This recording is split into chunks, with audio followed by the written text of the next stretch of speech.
Landmines, the continuing legacy of war. What can be done about them? That's our question on this episode of E+T Off the Page.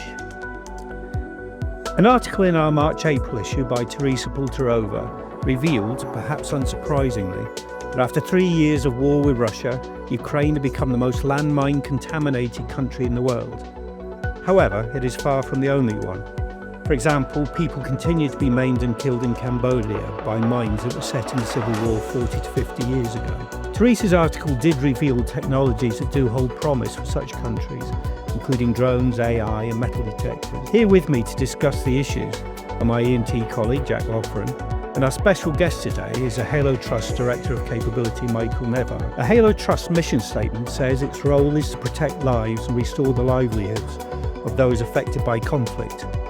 They do this by training local people to destroy weapons that kill civilians and hamper economic recovery. So, Michael, first of all, thank you for joining us. Would I be right in saying that weapons that kill civilians, while it will include unexploded shells and so on, we're principally talking about landmines? Yes, and thank you for the opportunity to be on your podcast. It's a pleasure to be here. Yes, so the type of weapons that cause injury and death around the world is extremely broad. Landmines do form the primary category of injuries in most of the conflict-infected countries in which Halo works. They are not the only type of weapon that causes injuries, but their use is generally widespread, and in particular, they are hidden in the ground. And this means that they present a threat to those people who don't know where they are, which principally are the local people who live in those areas where the conflict has ended. Okay, so how many countries are we talking about here? What sort of populations are affected? Well, Halo operates in 30 countries and territories around the world, and there are more countries as well that also are affected by landmines to a greater and lesser extent. The areas with the most extensive contamination are those countries which have seen long conflicts, particularly civil wars, with multiple actors laying landmines over a period of decades. Countries such as Afghanistan, countries such as Cambodia, Angola, and others around the world. Those are the places where the concentration of landmines is the highest, and that's where the highest number of accidents take place. There are also more recent conflicts in the Middle East, particularly in Iraq and in Syria. And in Syria right now is the place where we're seeing the highest number of casualties in the last few months, where civilians are returning to their homes and there's been a huge spike in accidents for adults and children alike. So if we're turning to Ukraine, because you have a presence there now, had the Halo Trust been in Ukraine in the past as a kind of, legacy operations, perhaps from the Cold War era, or World War II, or is this kind of a new expansion of Halo into Ukraine due to recent events? So Halo expanded into Ukraine in early 2016 after the first phase of fighting in the east of the country from 2014 onwards, dealing with the legacy of that particular phase of the fighting. The Ukrainian government has been clearing landmines and legacy items from the Second World War for a much longer period. But our presence dates from the first phase of fighting after 2014. After the full-scale invasion in 2022, we have significantly increased our capacity there. And we now have over 1,500 staff working in Ukraine across the east and the south and the north parts of the country. So how many of those are Halo Trust staff, or how many of them are local organisations that you're working with? So the number that I just gave, 1,500, those are the Halo Trust directly employed staff, of which the vast majority of them are Ukrainians recruited in the towns in which they live to work in their own districts and their own provinces of the country. So we have recruited them, trained them, equipped them, and support them in the work that they do. Okay, this is a really naive question. I'll put maybe Jack, you've got some opinions on this as well, but I just don't understand the use of landmines at all as a really short-term measure to stop people advancing on your positions, your trenches or whatever. Isn't it just putting land out of use altogether? I don't see the tactical advantage of them. But like I say, that's probably just me being naive. Yes, well, so from a military perspective, there are many there are several possible uses of landmines of different types, and sometimes it's to achieve a short-term advantage, and sometimes for a longer-term or more tactical advantage over a period of time. The primary use of landmines is to protect fixed positions, so they're primarily used in a defensive way, where I want to protect my trenches, my military base, my infrastructure potentially from the other side's attacks. And landmines are a way of not necessarily totally preventing it, but certainly disrupting the other side's activities, slowing them down, causing them damage, making them pay a price for what they're trying to do. The key thing is, in a lot of scenarios, is that they can act as a force multiplier. So a small number of soldiers can lay a large number of mines and potentially hold a larger area than they otherwise would be able to. As you say, that is potentially a very short-term view of what is going on, because those mines will stay in the ground for an extremely long time, and it is rare that soldiers immediately remove the mines after they leave their position. They would normally move on as the fighting moves on to somewhere else and leave the problem behind. I just had a question about sort of the way mines have developed over time, because I mean, when I think of a landmine, I'm probably picturing the kind of technology that was used in World War II, which is basically a sort of circular thing, maybe painted green so it blends into the surroundings a bit more, with like 3 kind of spiky bits coming out that if you step on that, you're going to trigger the landmine in some way. That this is like, obviously, I'm talking about 40s technology. I'd imagine a lot of people, when you think of a landmine, you think of those kind of examples, World War II technology. I was just wondering, how has like landmine technology changed in that time, and is it much more advanced now? Are there different types, and does that kind of change the way they're used in a conflict scenario? Yes, things have changed. So as you say, they predominantly, mine warfare very important in the First and Second World Wars, and things developed from there. We tend to divide landmines into 2 main categories: the so-called anti-personnel and the anti-vehicle or anti-tank varieties. The anti-personnel varieties themselves come in 2 main groups. The one is your kind of blast landmine, your classic. We normally say the size of a tin of tuna is a good idea, of something like that, filled with explosive. If you tread on the top, it detonates. You're talking about something that's much smaller than what I've got in my head from World War II. So these things are potentially much more difficult to find than, say, your World War II landmine, which is more like the size of a dinner plate. Yeah, well, so the dinner plate size ones are the ones designed for the anti-vehicles. Okay. So when we say a stack of dinner plates is a good proxy for what an anti-vehicle landmine would look like. In a sense, that's just the same thing, scaled up with a lot more explosive. So the bigger you make it, the more explosive you can fit in, and the more devastating the effect. So if you want to stop a tank or a vehicle, you need a lot of explosive to break a track or to blow a wheel off.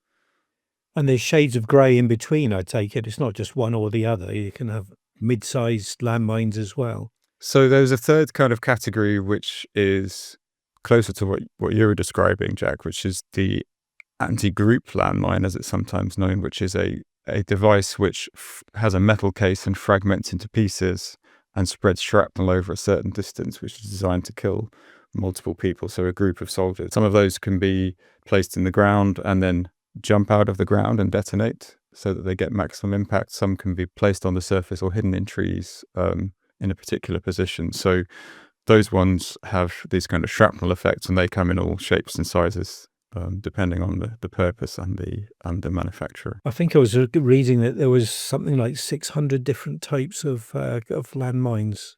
That sounds a lot believable. to contend with, isn't it? It is. However, within one particular context, you normally find a relatively narrow group of devices, because it depends on the history of the conflict, the actors in the conflict, where they were getting their support and when, and what was available for them to buy or potentially to make. If we're talking move into the world of kind of improvised explosive devices as well. And we do a lot of research when we start working in a particular place to understand exactly what those threats are, so that we can then tailor our response to those items. So thankfully we don't encounter hundreds of different types in one particular place. Within a particular military, they will have their standard tools, and they will then tend to use those everywhere the same. And so we have a good idea of what to expect. If we know that this minefield is laid by this particular armed group, we'll have a good idea in advance of what type of devices we would expect them to be using. When it comes to Ukraine, I was just wondering what's the scale of the problem at the moment? I mean, you mentioned Cambodia earlier, and I think that's kind of infamous for some of its historical landmine use. Is this going to be a problem that even if the war finished tomorrow, that Ukraine is going to have to contend with this landmine issue kind of for decades? It's a huge issue in Ukraine, there's no doubt about it. Now, we work in areas which are currently controlled by the Ukrainian government and where we are able to work, but we know that the majority of the contamination right now is on the current frontline areas where the fighting has been static or slowly moving over the last 2 years, and that's where the majority of the contamination is. If the war were to end tomorrow and we suddenly had access to all those areas, it is a massive job.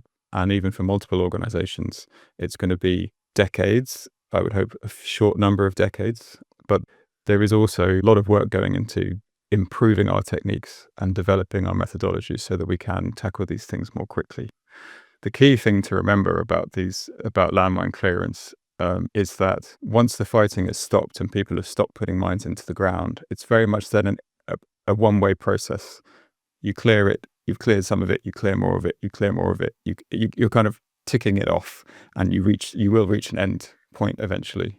It's not something that kind of continues to grow as a problem after a conflict as such. Ultimately, every mine you remove is one less mine that's out there, and it's a very nice concrete process of gradually reducing the threat over time. But some of those areas that we've already mentioned, Cambodia, that's 40, 50 years ago, their civil war, and you're mentioning ordnance from First World War, even 100 years ago.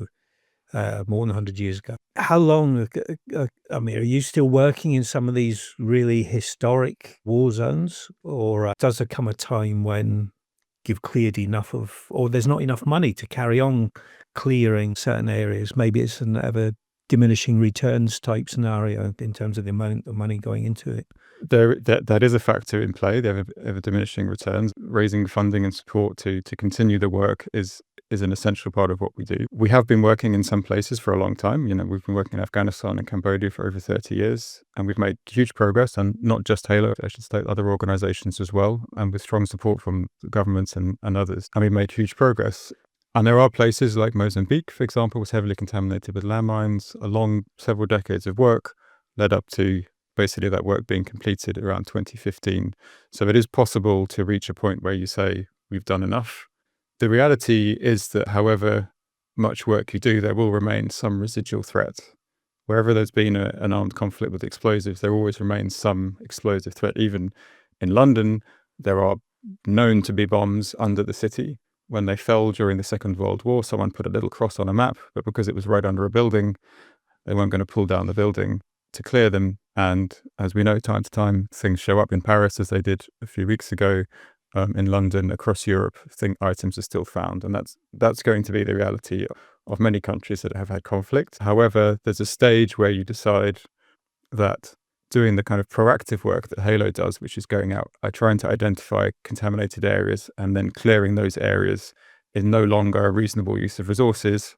And the switch is then made to a more responsive approach, which says when someone finds something, they call someone to then respond. And we also do work building capacity with governments and security forces to then have that longer term capacity to be a response to items that are found. Somebody finding something and then reporting it to you, that does sound like it could be quite a sinister way of finding explosives that are in the ground.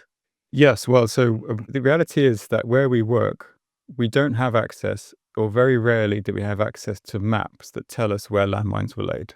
Can I butt in there? Because I'm curious about the maps. Do aggressors create maps of where their landmines are when they lay minefields? The armed organizations that create maps tend to be the higher trained militaries because it's part of their training. So the more advanced the military is, the more likely they are, in my experience, to have created some kind of map. That doesn't necessarily mean that we, as a charitable organization, will gain access to those maps, or that those maps are even preserved. With non-state armed groups, they're extremely unlikely to keep any kind of records. And so our process is to try and gather as much information we can to determine, firstly, where is the problem actually and what is the problem.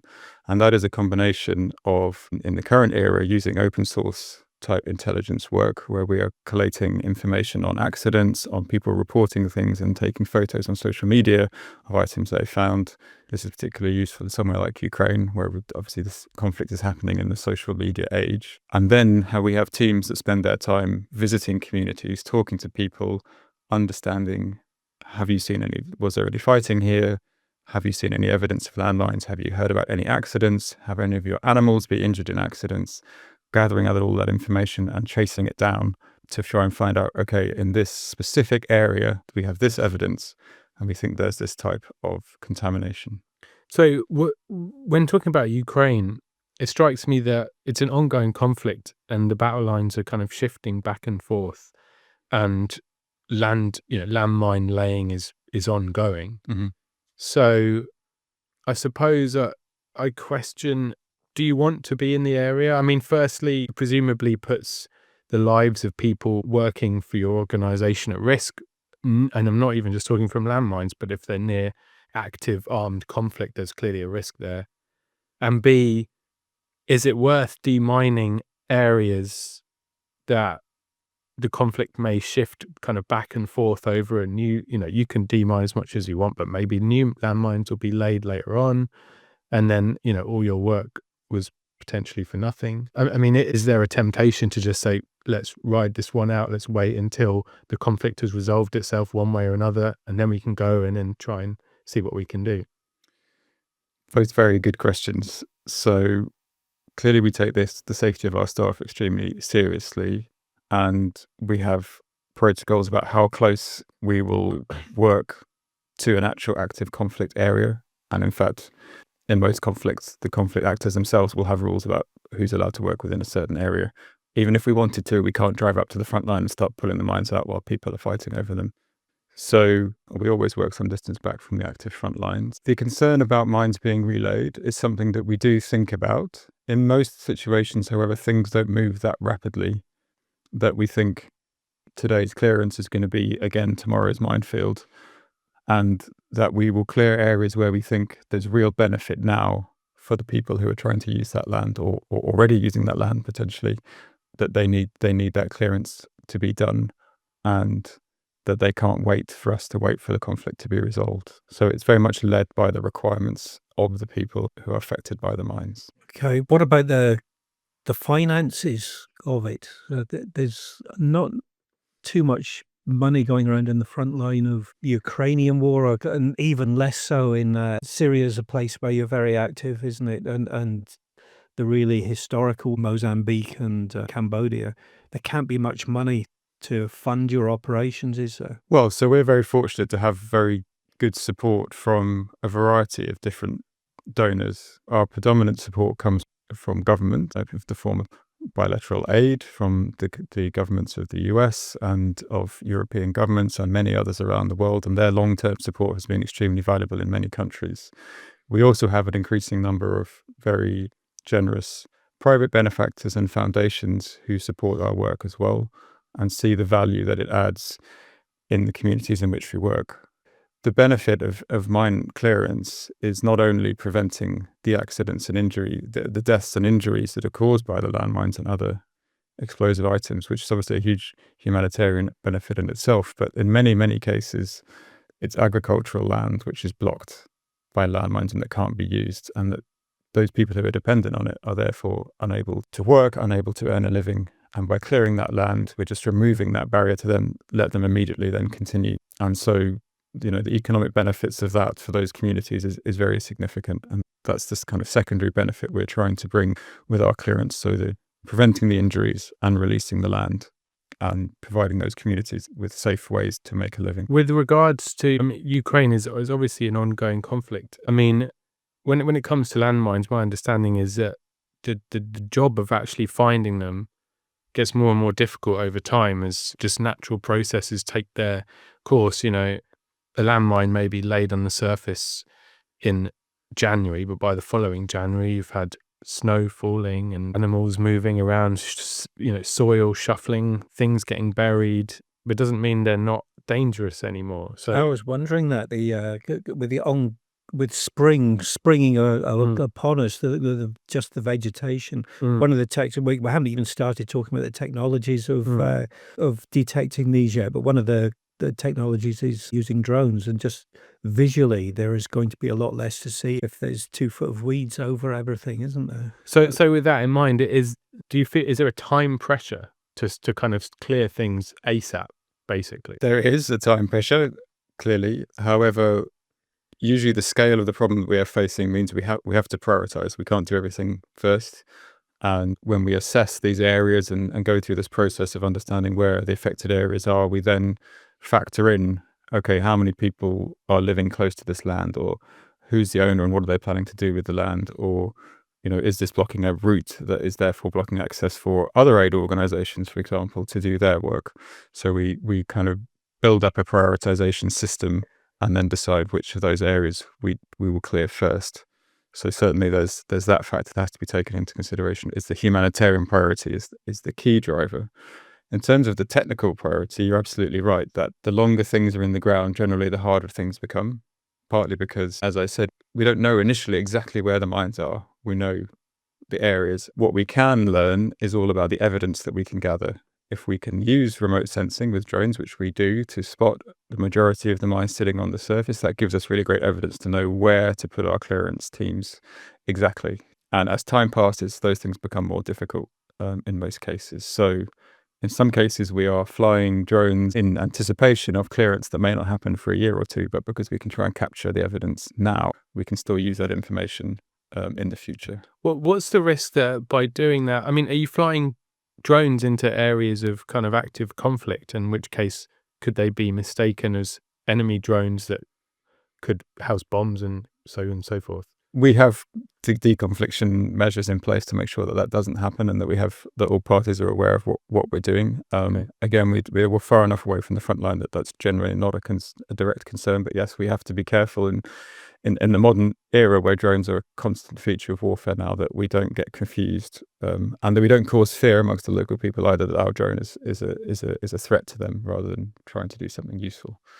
So in addition to drones, I suppose there's those sort of photos from the 90s of Princess Diana with a metal detector and things like that.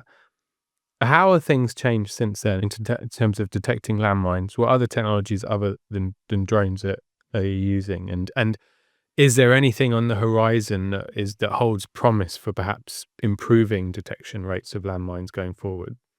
Yes, certainly. So the majority of mine clearance around the world is still done in a method that you might imagine from that era, where you have an individual wearing protective equipment with a metal detector and some simple, basically gardening tools. They search a small area of ground with their detector.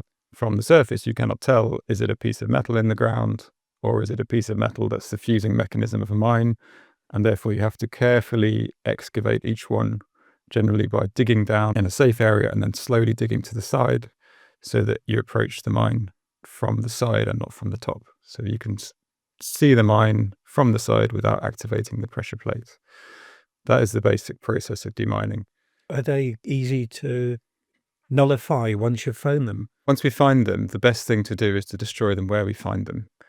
So we typically do that by taking another explosive charge, placing it next to the mine, and then detonating that remotely. That destroys the mine in the simplest way and is generally the safest approach. That's not always possible, because it's not always possible to get hold of the explosives and so on we need in different places. And so in some cases we remove them and burn them. In some cases we have to call out a police force, for example, to come and then do that process for us. But ultimately the aim should be to destroy the item as soon as possible after it's found. And that's generally straightforward.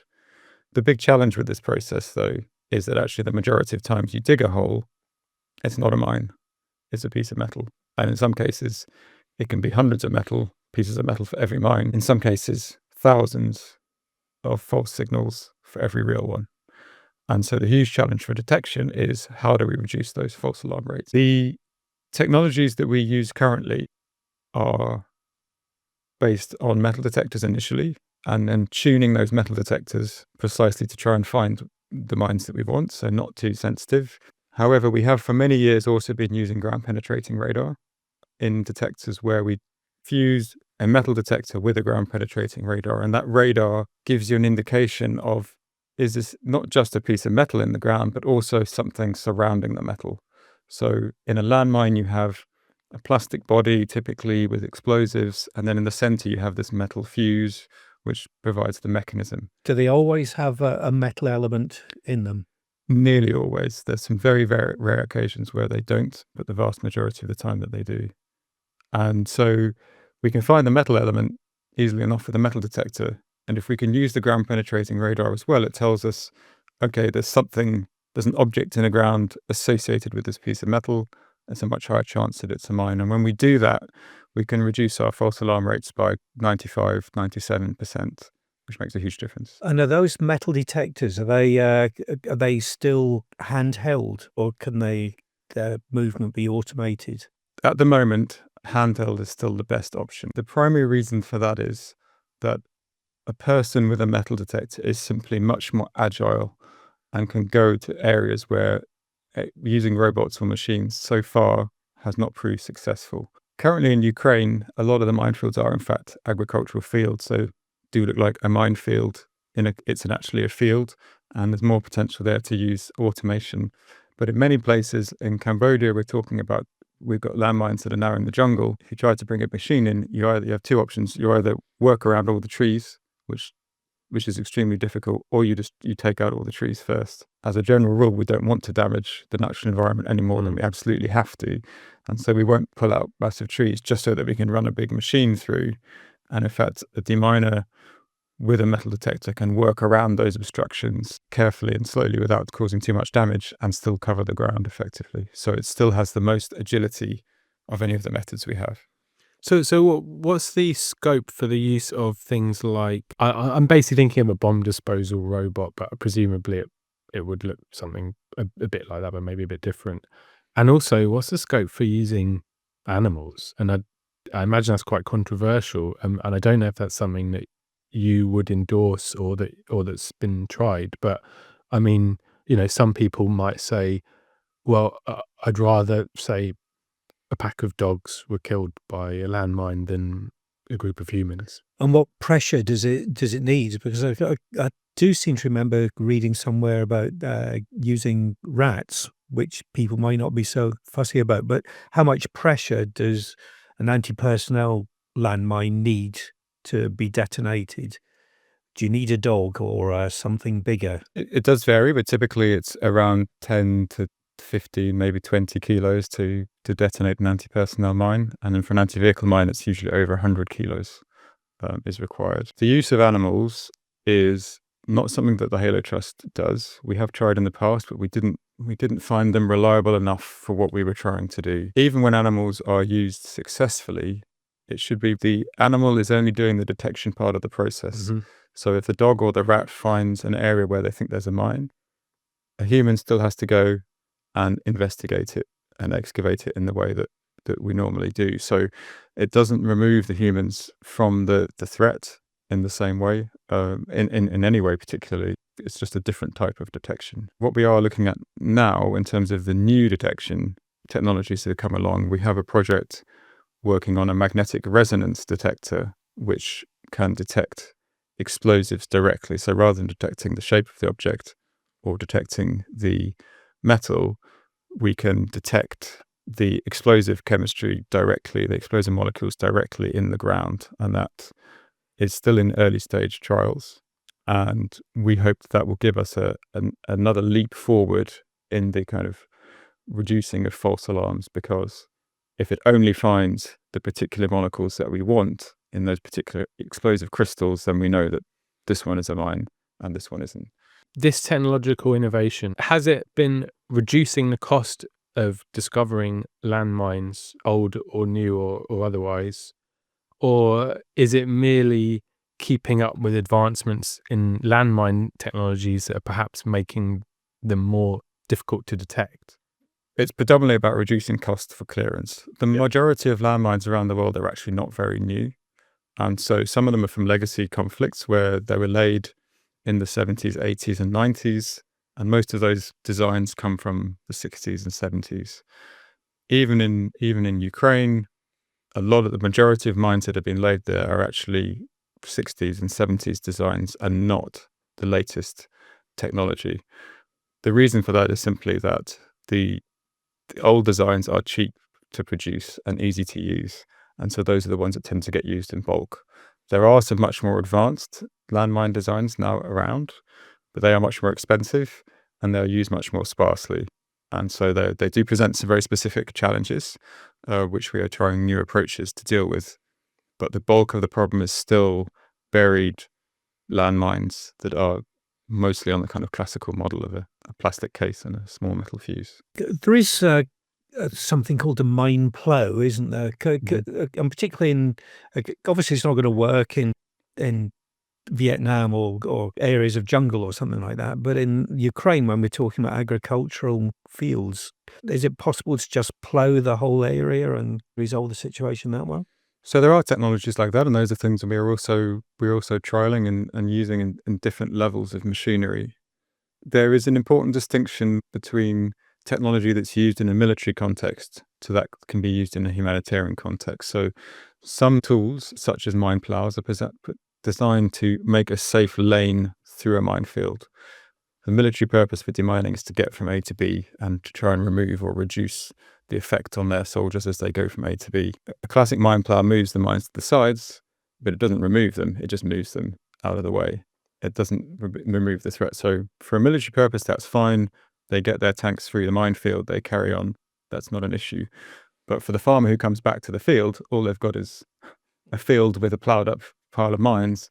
And in fact, for our purposes, that actually can make them more difficult to deal with because they're no longer in their original positions. They're all different angles and so on. I had it in my mind that they were it would just explode them as it went over. Yeah, I was also imagining. So there are techniques to do that using rollers and other methods to try and detonate mines where they sit. Those techniques can be valuable in some situations, but they rarely have the consistency that you might think. And once you bury something in the ground, trying to reliably set off every single one over a single area is actually extremely difficult because of the soil dynamics. You get a rock next to a particular mine and the wheel rides over the rock and not over the mine, and suddenly you've missed one. And in the demining context, if you're saying to people, don't go in this field because it's a minefield, and then you come and clear it, but you actually leave 3 mines behind that say, oh, it's safe to use now, you've actually created accidents rather than prevented them.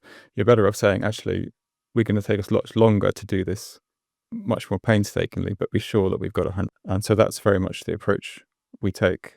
Some technologies that we're also trying on that front are things, thinking more of the anti-personnel mines as things from the agricultural world. So a landmine's not that different from a potato in a sense that it's about the same size. It sits just below the surface. So you think, well, let's use potato harvesting tools. And those are things that we are trying as well. It's appropriate if you're in a farmer's field, it's nice and open, the ground is in good condition. But again, it's the level of assurance that we want to reach is very high. And for a farmer, 3 or 4 potatoes fall off the sides in the field has no effect on their overall crop. Huge effect on what's happening with landmines. So we can take these tools, and part of our work is about adapting them and trying to assure that we can control the factors to make sure we reach the very highest levels of confidence. The Halo Trust, you started out 30 odd years ago in Afghanistan, didn't you? And a couple of British soldiers launched the Halo Trust. But you work all around the world, but there must be other organizations like yourself, and also you must work with universities developing the new technologies. What's the sort of framework in moving forward the overall demining around the world, if you like? Yeah, so there's a group of other international organizations and national organizations in certain countries that work on demining, and there's also important parts of the United Nations that are focused on demining, and other international bodies. In terms of the technological development, we work with a wide variety of partners from the commercial world, the military world, and the academic world. So, as I said, there are important differences between what goes on in the military sphere and the civilian sphere. However, there's also important crossover. And we've had long-term support from the US government through a project specifically designed to try and share lessons learned from military demining developments for the civilian world. And that has been a really important part of the work that we've done over the years, and that continues. We also work directly with suppliers of all different types of equipment around the world who rely on us for feedback on how their tools are doing, for them to work on the next generation of a metal detector or a particular tool. And a lot of the, incremental but majorly important steps have happened purely through those kind of relationships where we work with our suppliers to say, we'd really love this detector to do this. And once they produce it, we can say, that's great, we'll now roll that out in multiple countries and get the benefits. So that's really important as well. And have you had anything in recent years that has felt like a game changer, has really moved you on in terms of your efficiency?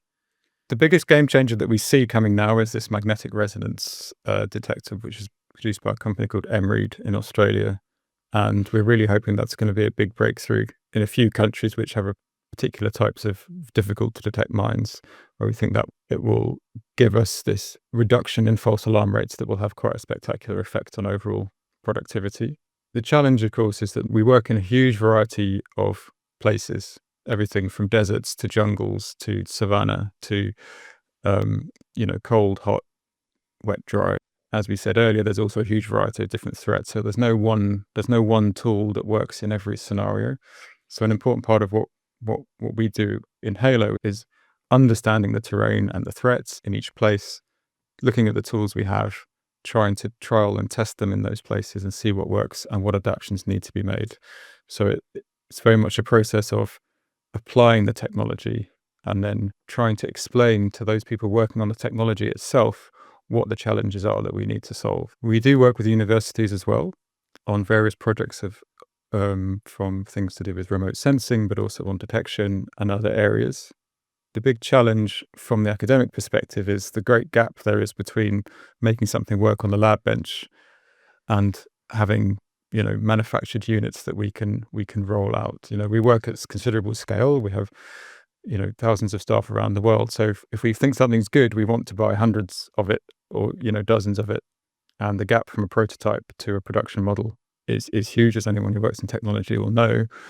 And that can be very difficult for us to work with a company or a spin out to try and bridge that gap. We're fortunate we've had some success in that front, but that's an area where we're always looking for more support from donors who are keen to kind of drive that kind of technology forward and take things from. So it's not just supporting you, it's supporting your potential suppliers and partners as well. Exactly. I've read before, not with regards to landmines, but the use of satellites to image land on the ground for various purposes. There's lots of different technologies you can do it, LiDAR and various different things. I wondered if there's any scope for using satellites for, say, comparing historical pictures and current pictures to see where the land might have been disturbed and that sort of thing. Yes, and we have some active research going on in that area at the moment, in Ukraine specifically. Ukraine has opened up some new options for research in these areas because it's such a recent conflict. We don't have good satellite imagery of Afghanistan in the 1970s, for example, because there weren't many satellites up. But in Ukraine, there's a lot more available, and we are working exactly on that. So looking at time series analysis of, if we know when we think this minefield was laid, can we get an image from before, during, and after, and see. Unlikely to see landmines directly from satellite imagery. The resolution's just not high enough. But we could see when a trench was built. We could see soil disturbance. We could see military activity that gives us, which are secondary indicators of exactly where the minefield will be. And Teresa's article was suggesting that the use of AI could speed up that analysis, and I'd imagine speed is one of the essential things in this process. Yes, definitely, because as soon as you start opening the remote sensing box, the data deluge will overwhelm you unless you have something to help you process the pure amount of data. So both on the satellite imagery, but particularly on the UAVs, the drone imagery, where we're flying much lower and we can see landmines on the surface. Flying with the drones is actually the relatively simple part of the process because the technology is so good, pretty much off the shelf. You can map these areas. The challenge is then processing all that imagery, and you can do it by human eye can work through it, But what we're working on projects with several partners is automating that process as much as possible with AI. One final question, because I can't believe how the time has flown this morning. Do you think there are more landmines being laid than you are discovering and neutralizing at the moment? It's a hard question to answer. I don't believe so in terms of being laid right now this month, if you were to put it like that. But it's a hard thing to judge because we tend to really only find out after the fact. What I would say, though, is landmine clearance is a very concrete process. And once there is the opportunity and, a peace treaty is signed or conflict stops, and it is a very active way to start undoing the damage of that conflict on the ground. And that's what we exist to do, ultimately, to make the land safe for people to use. And, we could talk about in terms of trying to prevent the use of landmines and so on, but our focus is really on, okay, this is a problem. What's the practical way in which we can solve it? Well, that's great. It sounds like even if slowly and it's an ongoing problem, you are winning the battle. It's been great talking to you. Thanks from me and Jack Michael for being our guests this morning. I just wanted to say, is the Halo Trust, are you funded solely by governments, or is it an organisation that accepts private donations from individuals? Absolutely, we accept private donations. So I encourage people to go to our website and to see the various campaigns that we are running. And all those small amounts definitely make a big difference. We need to respond to those places where the needs are greatest, and ultimately, without funding, we're unable to do that. We really think mine clearance makes a huge difference. It provides safety, it provides safe land for people, and it also provides employment for people straight after the conflict. Those people who may be in areas where the economy has been really damaged, being trained as a deminer, it's not a difficult thing. We can hire people and train them and get them working within a month, and not only bringing them an income, but also making the land safe for their families and for their communities. So we think we have a huge positive impact, in the time immediately after a conflict. Brilliant. Okay, that's been fascinating. Thank you very much. And if anybody would like to get in touch with Michael Nevard, he can be contacted through the Halo Trust website. If you've enjoyed this podcast, there's plenty more on the Off the Page series, and they're available on our website, the E+T Magazine YouTube channel, or where you normally get your podcast from. So from all of us, thank you very much for listening, and goodbye.